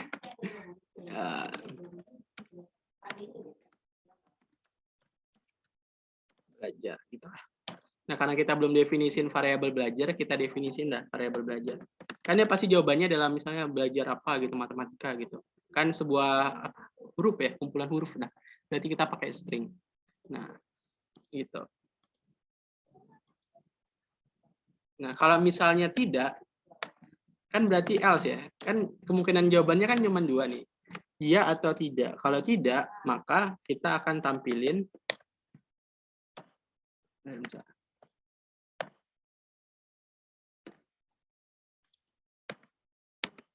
akan tampilin. Udah belajar sana. Tapi ini belum bersarang ya. Kalau dia jawab iya kan kita cuman tanya belajar apa tadi gitu ya. Supaya bersarang gimana? Misalnya kan kita udah tanya, apakah kamu sudah belajar? Dia jawab iya. Kita kan tanya lagi kan, kamu belajar apa tadi? Nah, kita berarti supaya ada sarangnya gitu, kita bikin kondisi lagi. Kondisinya apa kira-kira? Jika misalnya dia bilang kan gini, apakah kamu sudah belajar? Iya. Terus kan kita tanya lagi, apa kamu belajar apa tadi? Kalau dia bilang belajar MTK, maka kita akan tampilkan ya udah semangat belajar MTK-nya. Kira-kira gitu ya. If belajar sama dengan MTK lah gitu ya. MTK then begin and write. Write-line aja biar bagus. Write-line. Ya udah semangat belajar MTK-nya. Itu ya. Nah, coba dah kita jalanin. Nah, apakah kamu sudah belajar? Misalnya kita jawab enggak. Maka dia akan nampilin ya udah belajar sana gitu. Kalau misalnya kita jawab iya, apakah kamu sudah belajar? Iya. Dia akan tanya lagi kan, kamu belajar apa tadi? Misalnya kita bilang MTK. Dia akan tampilin ya udah semangat belajar MTK-nya gitu. Nah, jadi itu udah namanya percabangan di dalam percabangan atau percabangan bersarang. Kan udah ada if. Dia tanya lagi if-nya gitu. Jadi poinnya itu. Jadi ada percabangan di dalam percabangan atau dalam kata lain percabangan bersarang. Gitu kira-kira. Gimana, Devi? Ngerti Bang, berarti kalau misalnya kita mau bikin cabang lagi, itu di bawah yang ya udah semangat belajar lagi ada if gitu ya, Bang? Iya benar. Iya di sini ya berarti ya. Nah, if lagi gitu. Jadi itu sih sebenarnya fungsi apa? Fungsi dari indent itu atau yang ini. Yang mana tuh? Yang ada tab gini itu. Biar gampang lihatnya. Kalau dia misalnya gini dah. Misalnya dia sebaris semua gini. Kan kita capek ya. Nengoknya tuh karena sebaris semua kan bacanya pun susah. Nah, itu sih. Jadi kalau kayak gini tuh bisa diginiin. Jadi bisa lebih sederhana. Jadi kan ada dua kondisi nih. If jawabannya ya apa, selain itu apa gitu. Itu sih sebenarnya enaknya di indent. Kira-kira. Gimana? Ada lagi mungkin atau gimana? Makasih, Bang. Ya, sama-sama. Bang, saya mau tanya, Bang. Hah? Saya mau tanya. Iya? Kenapa begin dengan N-nya itu wajib nggak sih sebenarnya, Bang? Di Pascal. Soalnya kemarin saya bikin program, kan Bapak bilang harus ada kan kemarin. Harus ada. Nah, terus saya bikin program di Pascal kemarin, kan saya cuma tahu C kan biasanya, jadi saya tidak pakai begin dengan N, tapi tetap jalan. Kenapa ya? Oke. Kata Bapak tuh kalau nggak salah gini, apa? Sebenarnya di Pascal itu kalau dia cuma satu baris, nggak perlu pakai begin N. Tapi kalau lebih dari dua baris, lebih dari satu baris, pakai begin sama N. Jadi semisal nih, ini kan cuma satu baris nih perintahnya. Ini kalau nggak kita bikin begin N juga nggak masalah, kata Bapak ya. Coba kita hapus. Nah, kita run. Nah, kita tadi kan kondisinya tidak. Nah, ya udah belajar sana. Hasilnya bakal tetap sama. Ya gitu. Kalau satu baris. Cuman aku tuh agak susah ngafalnya kan. Satu baris atau gimana. Jadi semuanya aku bikin sama aja. Ada begin end terlepas dia cuman satu baris atau banyak atau gimana. Gitu. Jadi kata Bapak tuh kalau cuman satu baris nggak ada begin end nggak masalah. Cuman kalau lebih dari satu baris perintahnya harusnya ada begin sama end gitu. Oke deh, berarti intinya harus ada juga sih Bang, supaya enak. Iya supaya enak ngapalnya gitu sih. Lihatnya. Harus ada. Oke, makasih ya Bang. Ya. Bang mau nanya. Kalau misalnya yang tadi jawabannya atau tidak, misalnya iya tuh dimisalkan dengan satu dan enggaknya dimisalkan dengan dua, nanti di if-nya itu jawabannya pakai sama dengan atau titik dua sama dengan? Oh, tetap sama dengan. Misalnya kita mau ya itu sebagai satu, tidak sebagai nol ya? Iya, Bang. Tetap sama dengan. Cuman kalau dia ya itu kan berarti tipenya ini ya, apa? Kata. Kalau satu kan ya satu. Sebenarnya gini sih. Tergantung kita definisiin tipenya apa. Jawaban itu kan tipenya string. Kalau di Pascal, kalau tipenya string itu dia harus ada di dalam tanda petik satu. Nah gitu. Jadi kalau kita bikin ya itu satu tidak itu 0, berarti jawaban satu itu harus tetap pakai sama dengan karena ngecek kondisi dan dia juga harus pakai tanda petik satu karena tipenya adalah string. Nah, beda cerita kalau jawabannya kita bikin tipenya integer karena kan cuma nerima 1 dan 0 ya. Kita bikin variabel baru namanya jawaban misalnya tipenya integer. Nah, berarti karena dia jawaban tipenya integer, integer itu dia nggak perlu pakai ini, nggak perlu pakai petik satu, langsung angka aja gitu. Ya jadi gini, kalau kita jalanin, apakah kamu sudah belajar? Misalnya iya kan satu.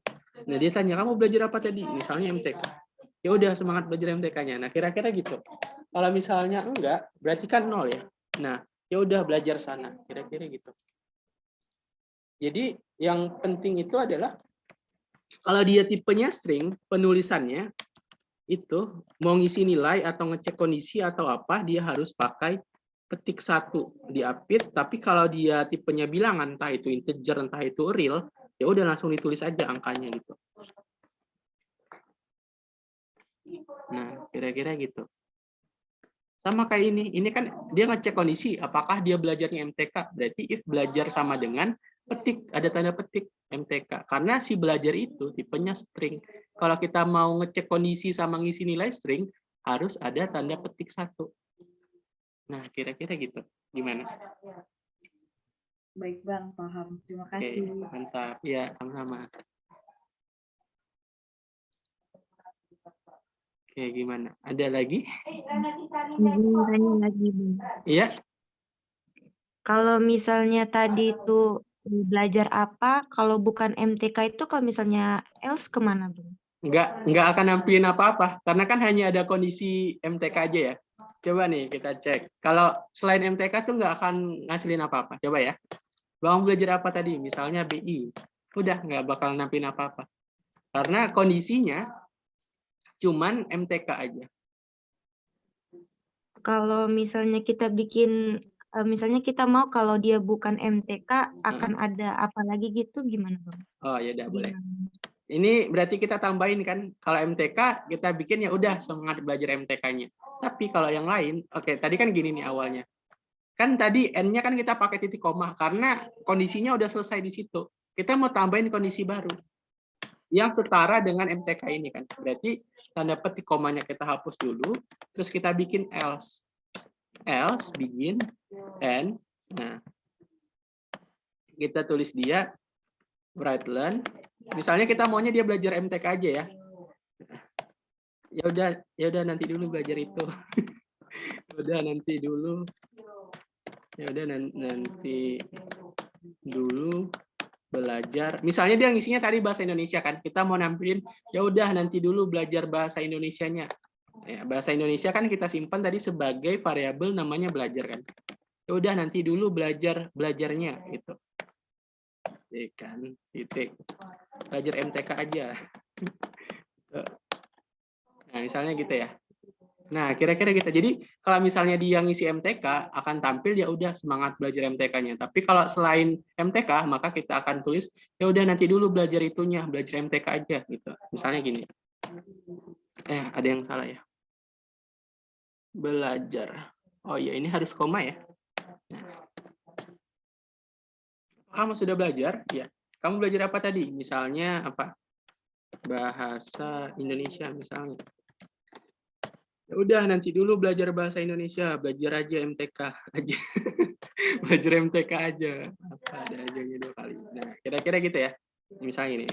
Kamu belajar apa tadi? Misalnya apa? Arab Melayu gitu. Ya udah nanti dulu belajar Arab Melayu, belajar MTK aja. Nah, kira-kira gitu. Gimana? Oke, aman Oke. Bang. Terima Iya. kasih Bang. Iya, sama-sama. Oke, gimana? Ada lagi? Bang, terakhir Bang. Hah? Bang, kalau seandainya kita bikin if else itu lebih dari 2, kan ada biasanya kan kalau di C ada if else, if. Itu Iya. bisa nggak di sini? Bisa weh. Jadi kan yang pertama tuh kan if. Nah, oke, bentar ya. Nah, nanti yang keduanya itu adalah else if. Kalau misalnya ada kondisi lagi, ya kita tambahin lagi else if lagi. Oh, sama. Kalau misalnya udah sampai else if, udah gitu. Tapi kalau misalnya ada kondisi lain di luar itu, kita tinggal tambahin else. Nah, kurang lebih sama berarti ya. Iya. Oke, makasih Bang. Iya. Gimana? Ada lagi? Bang mau nanya. Kalau yang kayak program yang Abang kemarin yang bilangan prima itu kan setelah program tuh ada kayak boleh mencoba lagi tanpa harus run lagi. Itu tuh kayak gimana ya Bang? Oh itu, ya. Itu perulangan. Jadi kan dia ngulang-ulang terus kan. Yang itu tuh. Perulangan tuh kan ada berapa tipe? Ada 3 ya. Ada for, ada while, sama ada repeat until. Nah, gitu. Jadi kalau for itu kan untuk yang udah pasti tuh, kayak tadi, kita kan dari 1 sampai N lah misalnya. Kalau while, dia sambil ngecek kondisi. Ngecek kondisi yang kayak tadi, kalau misalnya bilangannya kurang dari 0 atau lebih dari 100, kan dia bakal ngulang lagi. Ya, tapi while ini akan berjalan jika kondisinya benar.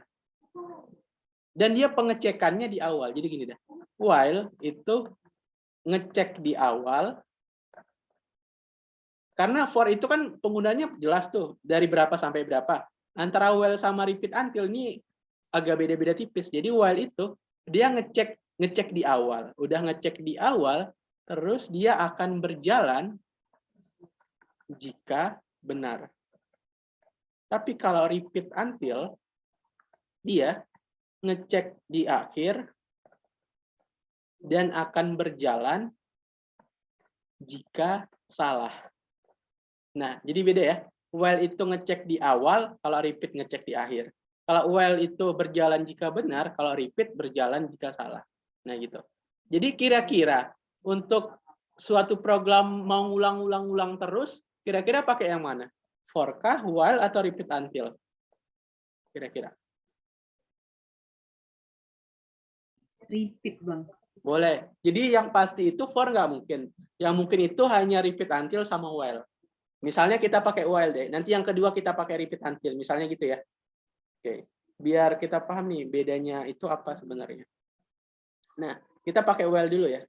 Kan kalau udah kayak gini kan berarti kita bakal tanya si user lagi kan. Mau mulai program lagi nggak gitu kan. Kalau kita mau nanyain si user kan kita tuliskan dulu write. Kita write aja ya biar bagus. Biar apa? Jawabannya di samping gitu. Write mau ulang lagi nggak gitu kan. Oke, pakai ini dah biar bagusan dikit. Nah. Mau ulang lagi tuh mengulang lagi kan nanti dibaca sama si user ya, si komputer. Nah, mau jawaban mau ngulang lagi nggak itu kita simpan aja sebagai variabel namanya ngulang ya. Namanya ngulang, tipenya string. Karena kan jawabannya iya atau tidak kan, ya berarti tipenya string, yes or no lah gitu ya. Mengulang lagi nggak, biar usernya nggak bingung kita kasih yes or no gitu. Nah, nanti jawabannya itu kita simpan sebagai variabel yang namanya ngulang tadi. Nah, gitu. Nah ini kalau kita jalanin, ini belum ada apa-apa gitu. Biar bagusan dikit, kita kasih write len kosong ya. Biar ada enternya gitu. Nah misalnya gini, kamu sudah belajar tadi belum? Nah dia tanya kan, mau ngulang lagi nggak? Kalau kita jawab yes, ini nggak akan terjadi apa-apa karena kita belum isi perulangannya. Nah gitu. Jadi perulangannya kan kita sepakat nih. Tadi pakai while dulu. Nah jadi while itu kan sesuai yang dijelasin tadi, while itu ngeceknya di awal. Gimana caranya ngeceknya di awal, sementara nilainya kita tulisin di akhir kan? Kan agak aneh tuh. Kan dia ngecek di awal, tapi kita tanyanya di akhir kan? Tapi aneh juga kan kalau kita mulai suatu program, tiba-tiba kita tanya usernya, mau ngulang lagi nggak? Sementara dia belum baru mau mulai gitu kan? Nah jadi untuk anuin itu apa? Untuk ngelangkahin itu atau ngelabuin itu, kita isiin dulu si variabel ngulang, nilainya adalah iya. Karena dia tipenya string, kalau ngisi nilainya harus ada tanda petik 1. Jadi kita isi dulu ngulangnya adalah iya, supaya pas pengecekan pertama pernyataannya bernilai benar, dan langsung kalau pernyataannya bernilai benar kan dia langsung ngeran programnya kan while gitu. Ngeceknya di awal, berjalan jika pernyataannya bernilai benar. Nah, kalau kita nggak kasih inisialisasi si ngulang sama dengan iya, dia bakal bingung. Lah, ngulang yang mana nih? Kan belum ada diisi tadi. Nah, makanya kita inisiasi ngulangnya sebagai iya. Jadi, selagi ngulang sama dengan iya, karena ngecek kondisi kan berarti pakai sama dengan ya. Kalau ini kan tadi ngisi nilai, berarti pakai titik sama dengan. Selagi ngulang adalah iya, maka lakukan begin. Ya, ini itu kita indent dulu ya, satu ke sana ya, karena kan di dalam kan fungsinya. Nah, n-nya di sini ya. Oh ya benar. N. Nah, jadi si programnya gini. Jadi selagi ngulang adalah iya, lakukan ini semua. Nah, nanti kan di akhir ditanya lagi nih, ngulang iya atau enggak nih? Kalau iya, maka akan dicek lagi. Ngulang sama dengan iya, iya. Ngulang lagi. Tapi kalau terakhir dia jawab N atau no gitu, maka dia cek lagi kan. Ngulang sama dengan iya enggak? Ternyata enggak. Karena enggak, udah selesai. Gitu. Kira-kira kebayang enggak maksudnya? Atau gimana? Bayang Bang. Bayang. Oke, coba kita jalanin ya. Apa kamu sudah belajar? Ya. Belajar apa tadi MTK misalnya? Nah, ya udah semangat belajar MTK-nya. Mau ngulang lagi nggak? Misalnya iya. Nah, kan dia ngulang lagi kan? Apakah kamu sudah belajar gitu? Nah, cuman kan agak ini ya, agak ribet ya, karena di atasnya masih ada history yang sebelumnya kan. Supaya history yang sebelumnya kehapus, kira-kira apa yang harus kita lakuin? Ayo, supaya history yang di atasnya kehapus tadi. Berarti kita harus bersihin layar. Supaya bersihin layar, kita kasih di sini CLR, SCR. Tapi yang di dalam while-nya itu. Nah, coba deh kita cek lagi. Apa kamu sudah belajar tadi? Misalnya iya. Kamu belajar apa tadi? Misalnya basing gitu. Udah, nanti dulu belajar basing, belajar MTK aja. Nah, mau ngulang lagi nggak? Misalnya iya.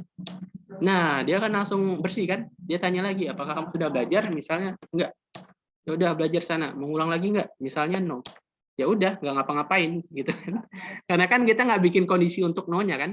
Nah, biar bagusan dikit, pas kita bikin end, programnya langsung berhenti aja gitu ya. Biar berhenti aja, kita kasih aja exit gitu. Biar dia nge-close sendiri. Apakah kamu sudah belajar tadi? Misalnya belum. Mengulang lagi enggak? Enggak. Ya udah langsung keluar gitu ya. Nah, pas kita bikin end gitu. Kira-kira sampai sini gimana? Aman? Aman Bang. Aman. Itu kan tadi kalau pakai while. Tapi kan kita tadi selain tadi kita bisa pakai while, bisa pakai repeat until. Nah, cuman kan tadi repeat until sama while kan beda nih. Kalau while ngecek di awal, kalau repeat until ngecek di akhir. Kalau while itu berjalan jika benar, kalau repeat until berjalan jika salah. Nah, kalau kita mau pakai repeat until, berarti kita nggak perlu ini, karena repeat until itu pasti berjalan minimal sekali. Karena kan dia ngeceknya di akhir. Gitu. Misalnya ini dah. Misalnya yang boleh, misalnya ada perpustakaan nih, yang boleh masuk ke sini umurnya harus lebih dari 17. Tapi pengecekannya di pintu keluar sana, pintu masuknya misalnya di awal, pintu keluarnya di sana, ngeceknya. Kan otomatis orang yang umurnya di bawah 17 tahun kan bisa masuk dulu kan pengecekannya di akhir. Jadi minimal tuh repeat until itu minimal berjalan sekali karena pengecekannya di akhir. Gitu. Jadi kalau repeat until kita nggak perlu inisialisasi dulu nilainya karena pengecekannya di akhir. Nah, jadi kalau repeat until gini. Kita tinggal tambah repeat. Repeat. Until-nya kita taruh di belakang ya. Sesuai yang kayak tadi nih.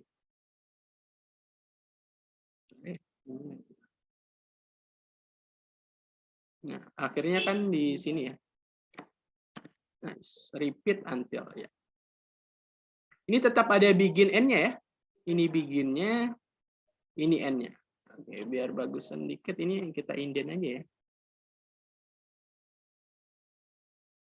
Ya, tapi nggak apa-apa, gini aja. Nah, repeat. Oke, kira-kira kondisinya gimana? Until apa? Until ngulang sama dengan apa? Sama dengan enggak Bang. Iya, bener. Until ngulang sama dengan no ya. Nah, gitu lah. Coba ya, kita jalanin. Ini pakai titik koma nggak ya? Entah, aku juga jarang sih pakai tipe repeat until. Aku tuh lebih sering pakai while sama for. Oh, jadi lupa. Ini pakai titik koma. Tunggu, kita coba aja ya. Oh ya, ternyata bisa. Misalnya, apa kamu sudah belajar? 1. Belajar apa tadi? Misalnya MTK. Ya. Ya udah, selamat belajar. Ya udah, semangat belajar MTK-nya. Mengulang lagi nggak? Iya. Nah, dia bakal ngulang lagi kan ya? Karena logikanya itu. Dia akan berjalan jika pernyataannya salah. Akan berhenti jika pernyataannya benar. Jadi kalau kita jawab, mau ngulang lagi nggak? Iya. Kan dia ngecek nih. Apakah ngulang sama dengan N? Kan salah. Karena salah, dia ngulang lagi. Ingat, dia akan berjalan jika pernyataannya bernilai salah kalau repeat until. Nah, tapi kalau pernyataannya N, ngulang sama dengan N? Iya. Karena iya, berarti kan dia nggak berjalan, kan? Udah, selesai. Kira-kira gitu. Coba kita jalanin. Sudah belajar tadi misalnya belum, ya udah belajar sana. Mengulang lagi enggak, udah langsung selesai gitu. Gimana, aman? Aman Bang. Bang, Okay. Berarti walaupun repeat until itu diceknya di akhir, tapi repeatnya tetap ditulis di awal ya? Benar. Oke Bang, terima kasih. Oke. Gimana? Ada lagi?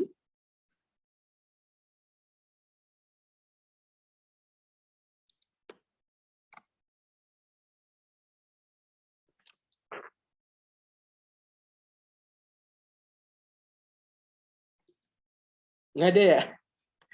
Kalau nggak ada, ya Bang, udah. nanti Hah? boleh minta codingnya itu kah?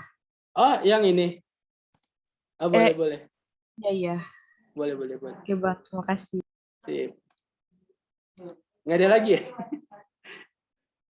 Oke, kalau nggak ada lagi, ya udah ya, sampai sini aja. Makasih yang udah hadir. Aku N ya.